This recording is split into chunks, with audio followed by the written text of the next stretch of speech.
வணக்கம். இபிஎஸ் 95 ஓய்வு பெற்ற தொழிலாளர் சொந்தங்களுக்கு வணக்கம். ஒரு இனிய செய்தி. இன்னைக்கு நியூஸ் 18 செய்தியில பார்த்தேன்.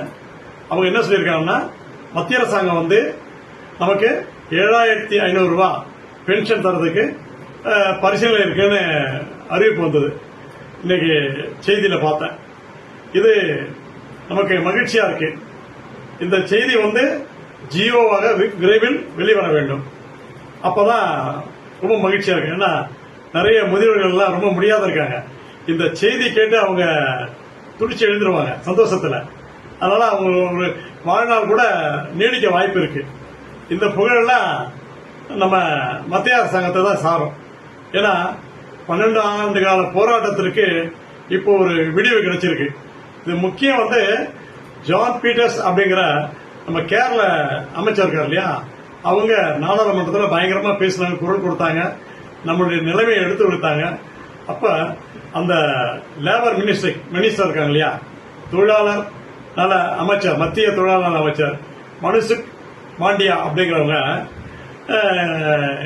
அதனுடைய விவரங்களை வெளியிட்டாங்க. கிட்டத்தட்ட 10,000 கோடி ரூபாய்க்கு 10,669 கோடி ரூபாய் அனாமத்தா இருக்கு. அது இபிஎஸ் 95 தொழிலாளர்களுடைய பணம். அது அவங்க இறந்தவங்களுடைய பணம். இந்த தொகை இவ்வளவு அதிகமா இருக்கு அப்படின்னு சொல்லிட்டு இவ்வளவு தொகை இருக்கு, இதன் அடிப்படையில் வழங்கலாம்னு சொல்லிட்டு அவங்க நாடாளுமன்றத்தில் பேசினாங்க. அது ரொம்ப மகிழ்ச்சி. பரவாயில்ல, நம்ம லேபர் மினிஸ்டரே பேசியிருக்காங்க அப்படிங்கும் போது நமக்கு ஒரு தீர்வு கிடைக்கும் அப்படின்னு சொல்லிட்டு எல்லாம் மகிழ்ச்சியா இருந்தோம். அதன் விளைவாக நியூஸ் 18 சேனல் செய்தி சேனல்ல இந்த மாதிரி மத்திய அரசாங்கம் பரிசீலனையில் இருக்காங்க.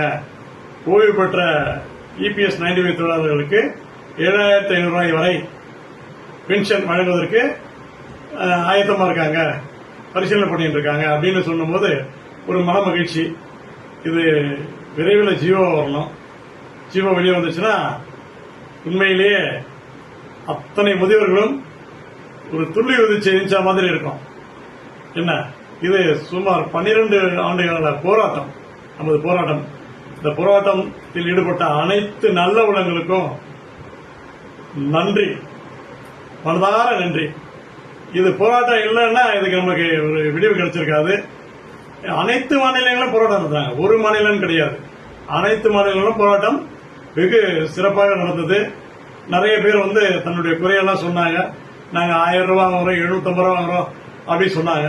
இது நம்முடைய தொகை 20% நாங்க வச்சுட்டு அதன் அடிப்படையில இவங்க கொடுத்திருந்தாங்க. ஆனா இறந்து போயிட்டா அந்த பணம் அப்படியே சேவிங் ஆயிடுது. அந்த தொகையை அவங்க வீட்டுல கொடுத்திருந்தா கூட அந்த தொகை சேர்ந்திருக்காது. அவங்க வாழ்ந்தவங்க நிம்மதியா வாழ்ந்திருப்பாங்க. பட் இது என்ன காரணம் தெரியல, அப்படியே தடுமாற்றமாவே இருந்திருக்கு.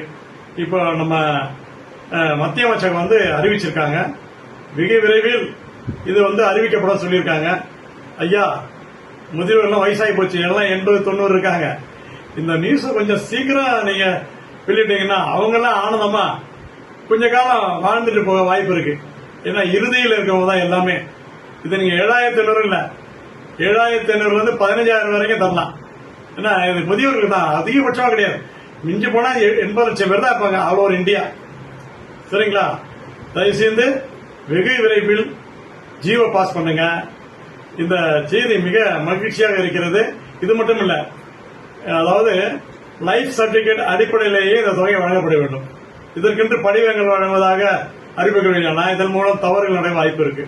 ஏதாச்சும் ஃபார்ம் கொடுத்துட்டு இந்த ஃபார்மை ஃபில்அப் பண்ணி கொடுக்க சொல்லிட்டு சில கும்பல் இந்த முதியோர்கிட்டையும் ஒரு ஆட்டையை போறதுக்கு ரெடியா இருக்காங்க. அதனால ஃபார்ம்லாம் கிடையாது, ஒன்னும் கிடையாது. ஏற்கனவே நீங்க ரெகுலரா வாங்கிட்டு இருக்கீங்க. மாதம் பென்ஷன் பெறும் இபிஎஸ் 95 தொழிலாளர் அனைவருக்கும் இது பொருந்தும். இப்ப வாங்குற தொகையானது 1000 ரூபாய் வாங்குறது 7500 ரூபாய் தங்களுக்கு சேரும் அப்படின்னு சொன்னா போதும். இதுக்கு லைஃப் சர்டிபிகேட் மட்டும் போதும், மற்றதெல்லாம் வேண்டாம். இது சம்பந்தமா தவறுகள் நிறைய நடக்க வாய்ப்பு இருக்கு. இது பரிசீலனை செய்து வெகு விரைவில் ஜியோ வெளியிட்டால் மகிழ்ச்சியாக இருக்கும். முதியோர்களுக்கு இபிஎஸ் 95 முதியோர்களுக்கு எனது வாழ்த்துக்கள் மற்றும் இது விரைவில் நமக்கு செய்தி வரும் என்று எல்லாம் வல்ல இறைவனை வேண்டிக் கொள்வோம். நன்றி. இதுவரை பல வீடியோக்கள் வெளியிட்டிருந்தேன். இது எனது இறுதி வீடியோவாக இருக்கட்டும். இந்த தொகை வந்தவுடன் மகிழ்ச்சி நன்றி தெரிவிக்கும் ஒரு வீடியோவாக மட்டும்தான் இருக்கும். நன்றி. வாழ்க வளமுடன்.